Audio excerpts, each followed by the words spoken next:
Welcome to மைதிலிஸ் kitchen. இன்னைக்கு பஜ்ஜி எப்படி போடலான்னு பார்க்கலாம் வாங்க. பஜ்ஜி போடலாம் வாங்க. எப்படி போடுறதுன்னு பார்க்கலாம் வாங்க. அதுக்கான பொருட்கள்லாம் இருக்குது. குடமிளகா, நீல குடமிளகா நறுக்கி வச்சுருக்கேன். நீளமாக நீட்டு கத்திரிக்காயும் நறுக்கி வச்சுருக்கேன். ஒரு உருளைக்கிழங்கு நறுக்கி வச்சுருக்கேன். நறுக்கிட்டு அலம்பி உப்பு போட்டு வச்சுருக்கேன். அதில் எல்லாத்துலேயுமே கருக்காமல் இருக்குன்னு. ஒரு கப்பு கடல மாவு வச்சுருக்கேன். ஒரு கப்பு அரிசி மாவு, அரை ஸ்பூன் துளியோன்னு 1/4 ஸ்பூன் இந்த இட்லி சோடாப்பு வச்சுருக்கேன். 1/4 ஸ்பூன் மஞ்சப்பொடி வச்சுருக்கேன். அரை ஸ்பூன் வரமிளகா பொடி, உப்பு தேவையான அளவு, பெருங்காயம் வச்சுருக்கேன். தேவையான அளவு போட்டுக்கலாம் நம்ம. இது பாருங்கள், இந்த மாவை நான் இதிலே போட்டுன்றேன். கடலை மாவு இது இவ்வளோ பெரிய கப்பில் பெரிய கப்பு கடலை மாவு, சின்ன கப்பில் அரிசி மாவு வச்சுருக்கேன். மஞ்சப்பொடி போடுறேன்.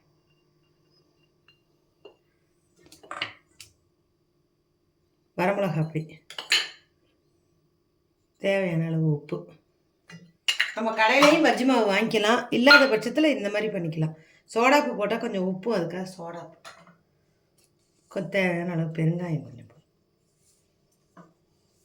இப்போ கெட்டியாக கரைச்சிடணும். நல்லா எல்லாத்தையும் கலந்துட்டு கெட்டியாக கரைச்சிடணும்.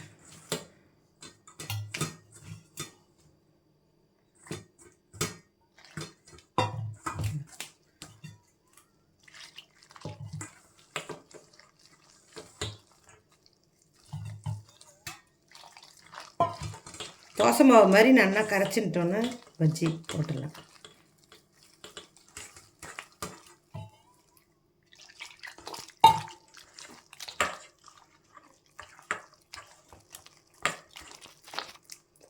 நான் இந்த அளவு கரைச்சிட்டு இருக்கேன். இதை பாருங்க, 4 பேர் தாராளமாக சாப்பிட்லாம் பஜ்ஜி. இது பாருங்க, இந்த அளவு கரைச்சி வச்சுக்கணும். இப்போ அடுப்பு பற்ற வைக்கிறேன். எண்ணெய் ஊற்றிருக்கேன். நல்லா காயட்டும். காஞ்சோன்னா எப்படி பண்ணுறதுன்னு பார்ப்போம்.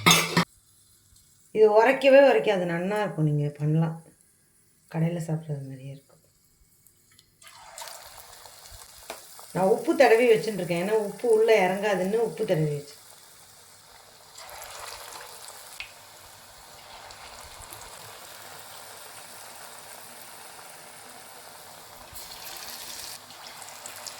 இது வேகட்டும். அப்புறம்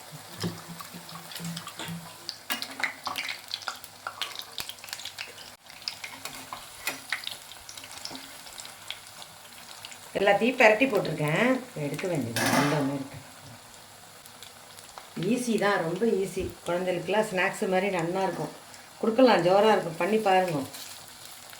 கத்திரிக்காய், உருளைக்கிழங்கு எல்லாத்துலேயுமே போடலாம். நம்ம வெங்காயத்தில் போட்டால் ஜோராக இருக்கும், கம்மன் இருக்கும். டக்குன்னு அவசரத்துக்கு கடலை மாவு இருந்தால் போதும். பஜ்ஜி மாவு வாங்கணுங்கிறதே இல்லை, இருந்தால் போதும். இருந்தால் போட்டுக்கலாம், இல்லைன்னு இதையே போதும்.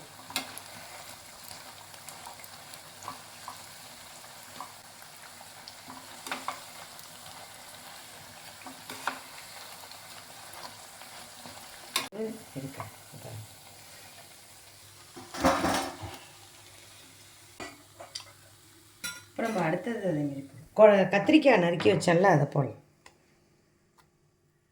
சின்ன கத்திரிக்காயாக இருந்தால் ரவுண்டாக போடலாம். எனக்கு நீளமாக கிடச்சிது, அதனால நீளத்தை.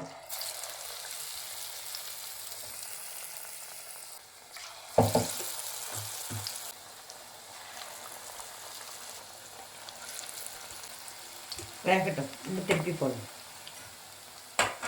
திருப்பி போட்டிருக்கேன், வேகட்டும். அது எடுத்து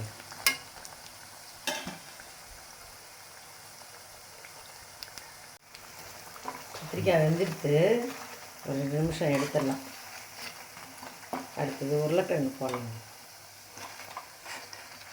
கொஞ்சம் நல்லா வேக விட்டால் மொரன்னு இருக்கும். வேறு என்ன, அதுக்கு தான் நம்ம வேக விடுறோம்.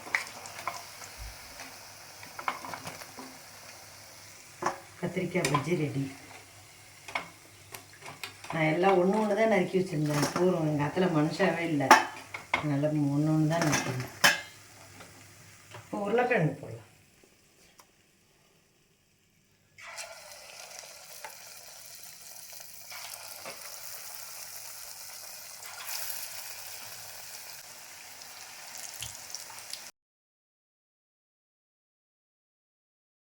பாருங்க, உருளைக்கிழங்கு பஜ்ஜியும் போட்டேன்.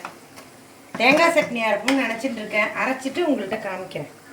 அரைப்போன்னு நினச்சிட்டு இருக்கேன். கொஞ்சோண்டு அரைச்சா நல்லா இருக்கும். உருளைக்கிழங்கு பஜ்ஜி, குடமிளகா, கத்திரிக்காய், உருளைக்கிழங்கு, தேங்காய் சட்னி அரைச்சிட்டு காமிக்கிறேன். பஜ்ஜி போட்டாச்சு, தேங்காய் சட்னி அரைச்சி வச்சுருக்கேன். பஜ்ஜி ரெடி.